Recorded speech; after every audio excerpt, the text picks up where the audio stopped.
Hey loves, welcome back to my channel. Today guys, I'll be checking out this interesting video from Sowell, and it's titled "Why It Is Foolish to Keep Lingering in the Shadow of Slavery." You guys, I'm super excited for this. If you're yet to subscribe to this channel, please consider subscribing. Give this video a massive thumbs up, comment, share, and all that good stuff. And without much ado, let's see what this video is all about.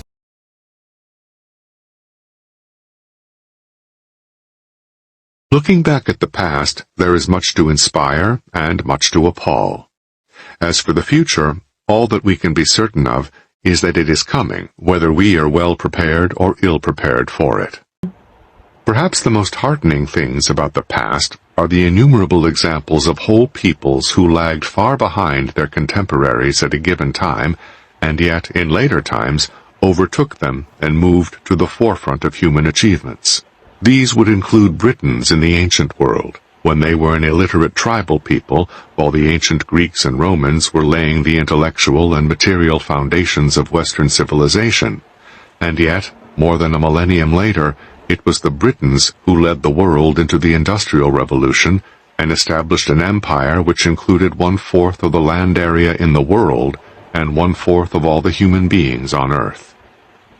At various times and places, China and the Islamic world were more advanced than Europe and later fell behind, while Japan rose from poverty and backwardness in the middle of the 19th century to the forefront of economic and technological achievements in the 20th century. That's interesting. Jews, who had played little or no role in the revolutionary emergence of science and technology in the early modern era, later produced a wholly disproportionate share of all the scientists who won Nobel Prizes in the 20th century.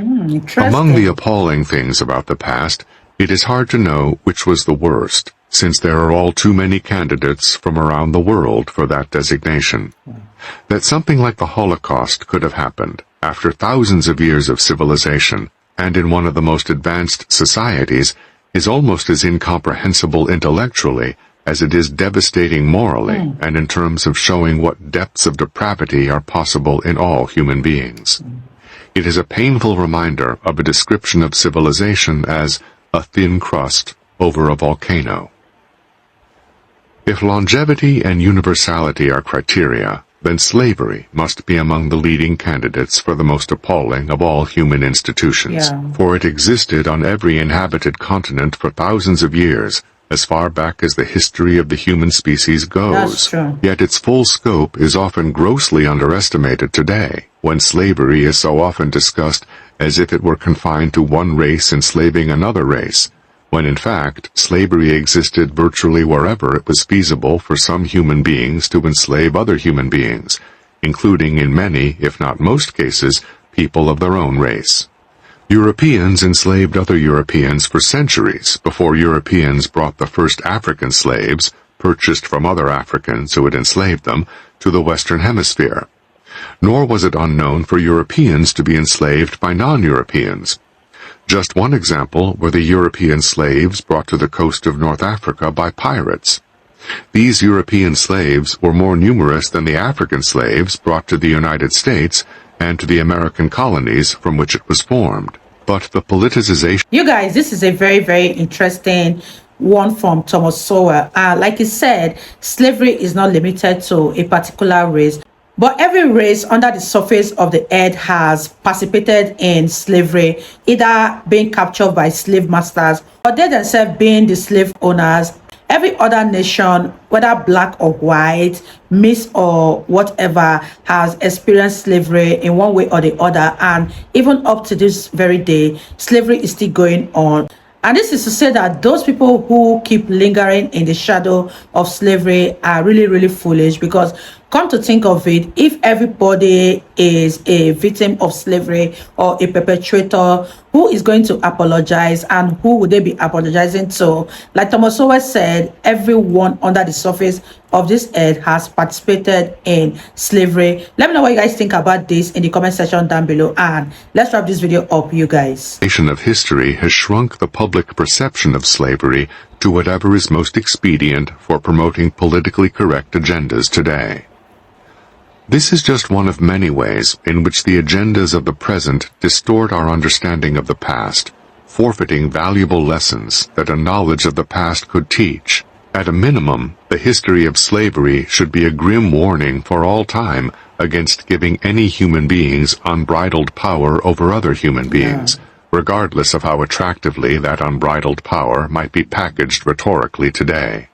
In history, a great volume is unrolled for our instruction, drawing the materials of future wisdom from past errors and infirmities of mankind, as Edmund Burke said more than 2 centuries ago.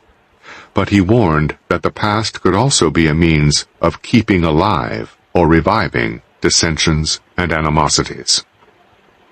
The past must be understood in its own context. It cannot be seen as if its context were just like the context of the present, but with events simply taking place in an earlier time. That would be as great an error as failing to understand the implications of the fact that the past is irrevocable. Because human beings can make choices only among options actually available, events in the past can be understood and judged only within the inherent constraints of their particular times and places. Obvious as all this may seem, it is often forgotten.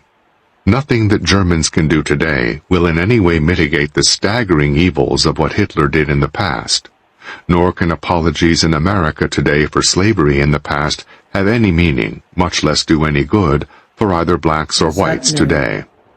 What can it mean for A to apologize for what B did, even among contemporaries, much less across the vast chasm between the living and the dead? The only times over which we have any degree of influence at all are the present and the future, both of which can be made worse by attempts at symbolic restitution among the living for what happened among the dead, who are far beyond our power to help or punish or avenge. Galling as these restrictive facts may be, that does not stop them from being facts beyond our control. Pretending to have powers that we do not in fact have risks creating needless evils in the present while claiming to deal with the evils of the past. Any serious consideration of the world as it is around us today must tell us that maintaining common decency, much less peace and harmony, among living contemporaries is a major challenge, both among nations and within nations. To admit that we can do nothing about what happened among the dead is not to give up the struggle for a better world, but to concentrate our efforts where they have at least some hope of making things better for the living.